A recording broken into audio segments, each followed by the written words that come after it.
When I look at this Sunrisers attack, to me it looks quite mediocre. There's no X factor there. Boovie's a classy bowler. He's bowled well this season, but he's really on his own there. Yeah. You know, Natarajan's the finisher, but he needs other people around him to support that role.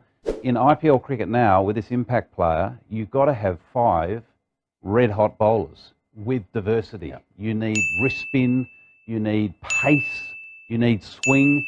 And with an impact player, there's no excuse. You should never not have that at your disposal as a captain. And to me, it looked like Markram went to a machine gun fight with a pocket knife. He just didn't have the resources.